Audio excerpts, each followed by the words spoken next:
And now for a segment we call the Rant Wheel. You know how it works. We spin the wheel. Wherever it lands, we rant about the topic. Let's spin the wheel.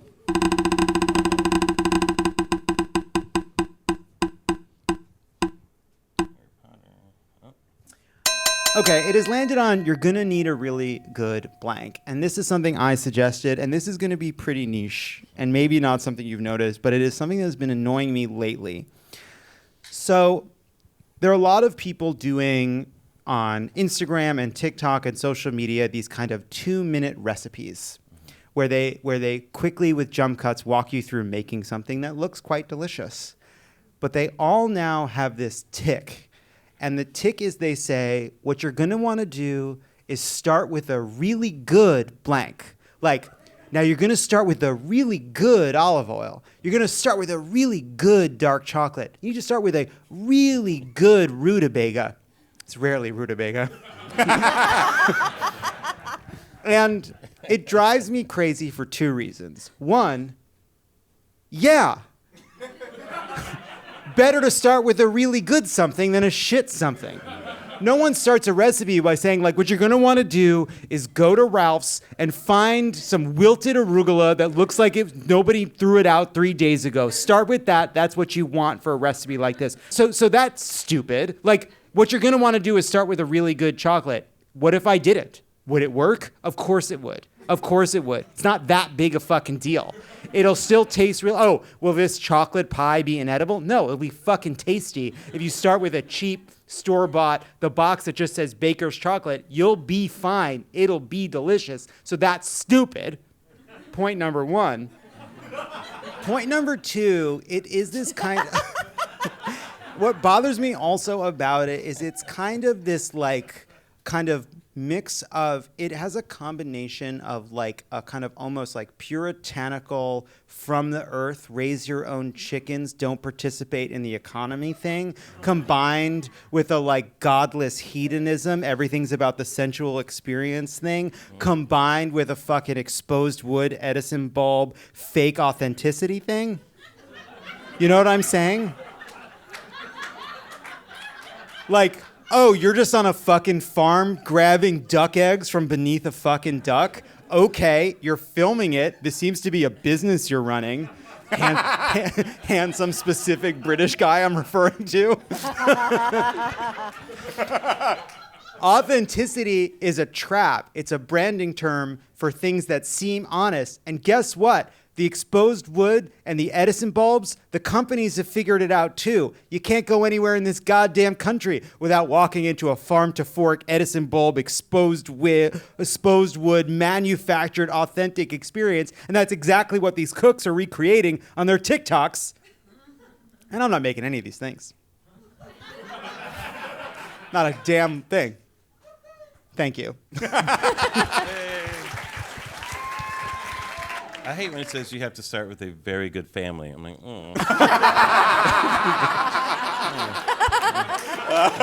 I don't think I can make this. This was dinner for one. I'm gonna have to sit this one out. Yeah, what you're gonna want to do is make sure you have multiple people to feed. This won't keep, and it's too much for one person. It expires. Make sure there's love in your life. Let's spin it again.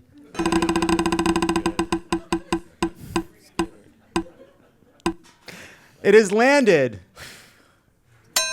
on the Brooklyn Nets. Hey, look, I don't like it either. I'm going to start at the very beginning, Sound of Music style, because the Brooklyn Nets are a basketball team, which I say because I don't know if this is a sports crowd. The audience of this show seems like people who are in fantasy Congress leagues, and that's... that's my people. As a Boston Celtics fan, I wish that the Nets... Yeah, okay, cool. Unexpected in Los Angeles, but I wish that the Nets would have a bad season, but I think I wish too hard because it does feel like at this point, it's like if someone blew out candles alone on September 11th, 2000 and wished no one would ever forget their birthday again. So...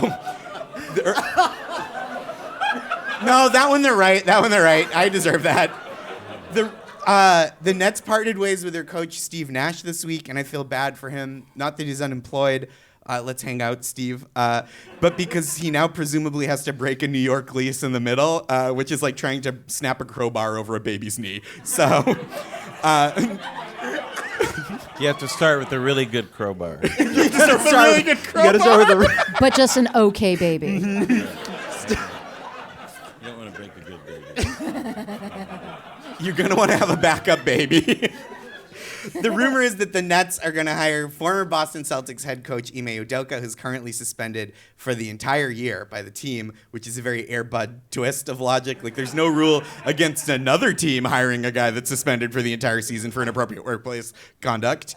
But the biggest and worst story of the week is now suspended Nets point guard Kyrie Irving, who posted a link to a wildly anti-Semitic film, and not even an Oscar-nominated one that Mel Gibson directed. What do you mean? Oh, no, fuck you. I'm right about that. That was good. There's nothing to disapprove of there. This is, no, I... That Josh, was good. sometimes they just being reminded of stuff. Well, I don't care for it. That's what I say when I'm reminded of being reminded of stuff. I thought the worst thing that Kyrie would ever do to hurt me personally was when he left Boston to go to Brooklyn, which is the worst thing I personally have ever done to my mother. Kyrie and the Nets put out a joint statement where he does not apologize, which I guess is fair because he isn't sorry. And the player and the team each contributed $500,000 to Jewish organizations. And as a Jew, it's really hurtful and scary to experience the growing climate of anti-Semitism in America. But also, as a Jew, I have to ask, do I get a cut of that money? If I'm part of a vast global conspiracy, I want my cut. So with all that said, I have 2 pairs of Kyrie Irving's signature sneakers at my apartment in Brooklyn that I will not wear anymore. They are free to any barefoot Jew in need, or $500,000 a piece to an avowed anti-Semite. That's the going price now. Aw. Go Celtics, thank you. Thank you, Josh. That was like an Atlantic article. That's the meanest thing anyone's ever said about my comedy. I was like, I learned so much about basketball. I know. It's like, we're having this anti-Semitism problem. Let's bring in the sexual harasser and the coach of the team. Yeah, truly. It's pretty much for all you Ime Udoka fans. Loves Jews potentially too much. Yeah. Let's spin it again.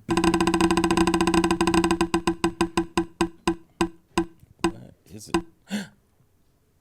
Oh. It has landed on discounts. John. Earlier today, I played someone who was Gen Z, which was flattering. Thank you so much. Thank you. It's not been the best time for women, John. It hasn't been the best. And I'm not a politician or an employer, but I would say that, between that and between, the equal pay issue, I would say that women should just get a 23% just discount. It's a general discount. On just everything, everywhere, ever. That's right. I call that a pussy tax. I ain't mad at that. Thank you so much. And if the name is offensive, I know, Rainn, you have a lot of strong opinions.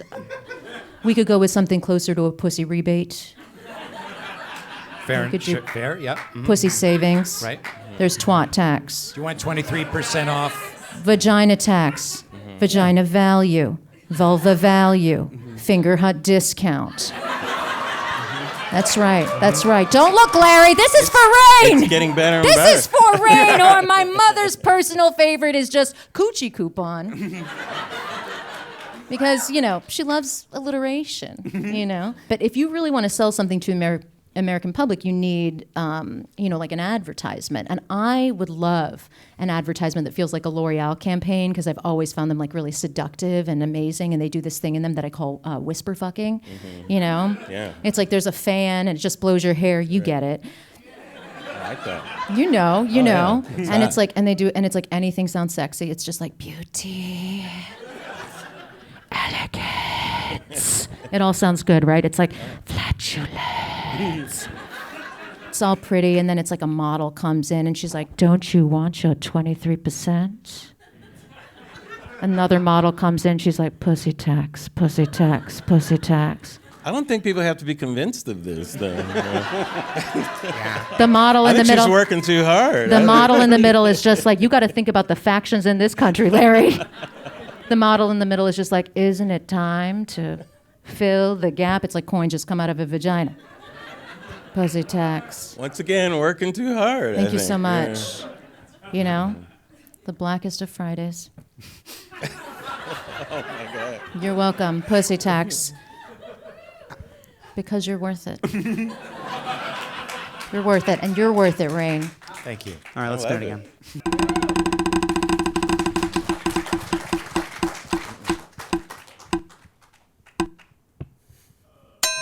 The anti-Elon Musk Twitter contingent, I believe that's Rainn's pitch. Oh. It is.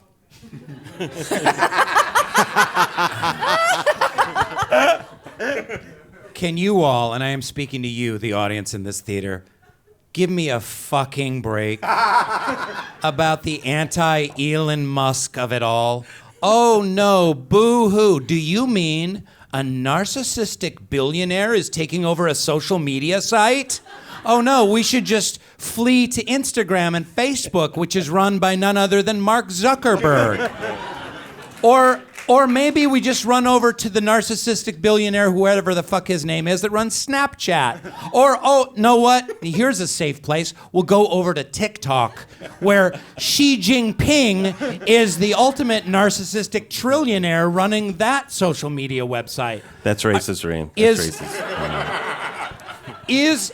Are you serious that Twitter is such a sacred, precious place that this narcissistic billionaire is going to fuck it up somehow? You've got to be absolutely kidding me. Twitter is like the equivalent of, when I was growing up, of the Weekly World News on the newsstand in the grocery store. That's what it is in terms of social media. And you know, if a narcissistic billionaire bought the Weekly World News or the National Enquirer, would we even care? And oh no, are celebrities going to have to pay $8 a month to have their blue check so that millions of people can listen to what they have to say? And we all know that really what's happening is that people are really genuinely excited to have Donald Trump back on Twitter, so we can have we can all engage with Twitter much more, and it's going to be a great business model for Twitter at the end of the day. I did, when people said Elon Musk is going to buy Twitter, I was like, oh no, what's he going to do? Ruin it? Exactly. Let's spin it one more time.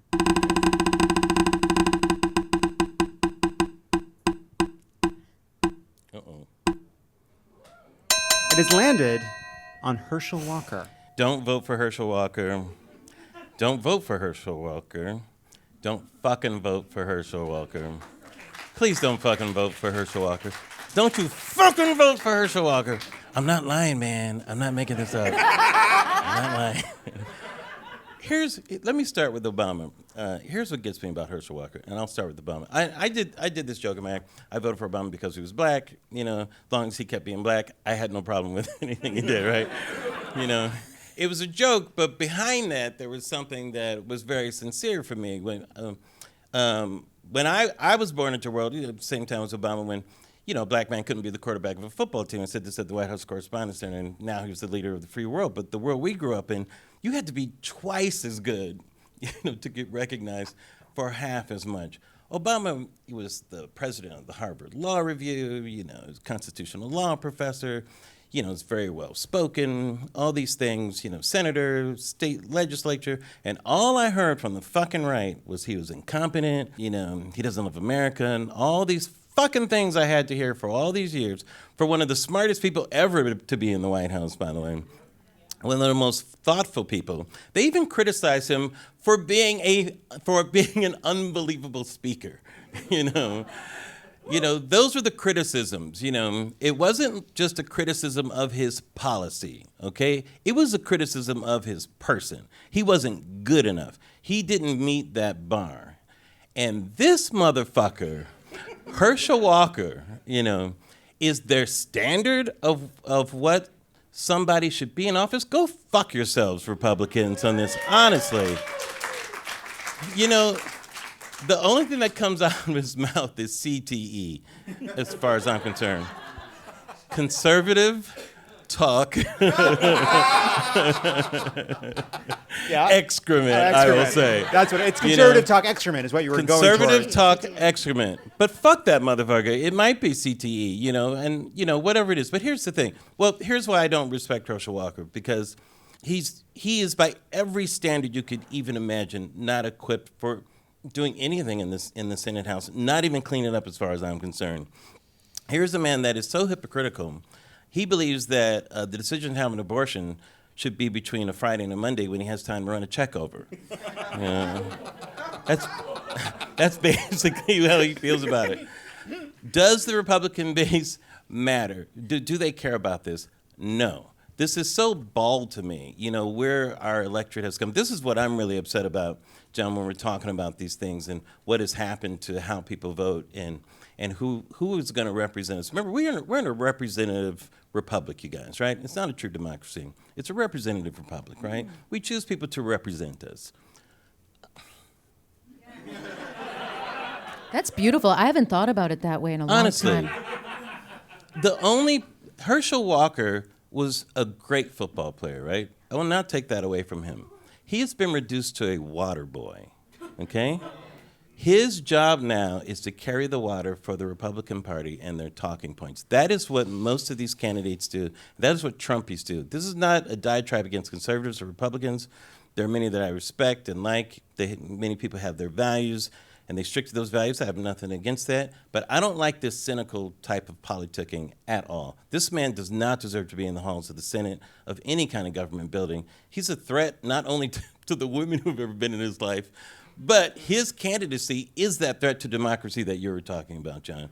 I feel if this is how we're going to vote, honestly, this is what I said. This is what Joe Biden needs to start saying. You guys can go fuck yourselves, honestly. I hope Warnock wins. Please go out and vote, everybody. Please go out and vote. You're going to hear this. You're hearing this on Saturday. You have a few days. Vote early.